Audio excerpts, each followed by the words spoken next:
Med hörn, ja. Att man försöker flytta över framdelen. Det var det jag övade på senast också. Han dreglar jättemycket. Det är meningen. Det är bra.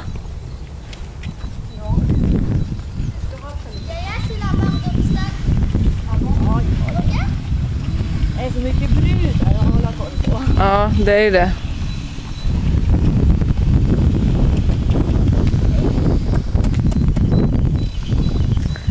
Jag tror att jag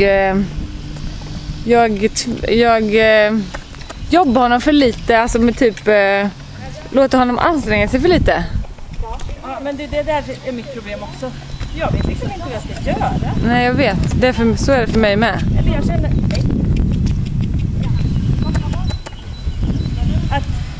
eller jag kanske vet vad jag ska göra. Men så vet jag inte om jag gör det tillräckligt ordentligt liksom. Nej, jag vet. Eller att det är att jag har honom i liksom för dåligt tempo. Så att man sitter och gör saker så ger det liksom ingen... Fast ger det ingenting för man sitter och det värsta mes. han hänger skitmycket. Men han har ju väldigt tempo alltså.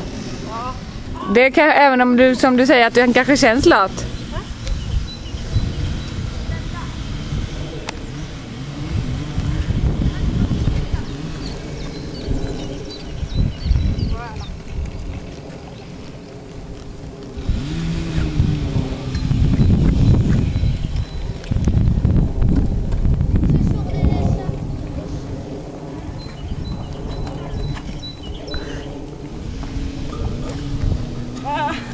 Bortskämd jag blivit med en bra sabel. Ja.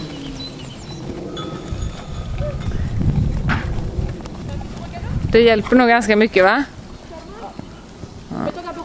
Det hjälper knäna, känner jag. Ja. Och kanske för skänken också. Ja, för då lägger ju liksom... Nu bytte du till det här varvet igen. Va? Nu bytte du till det bra varvet igen. Ja. Var det meningen? Ja. Okej.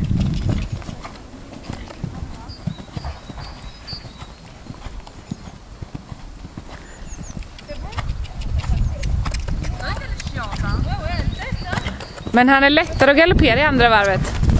Ja.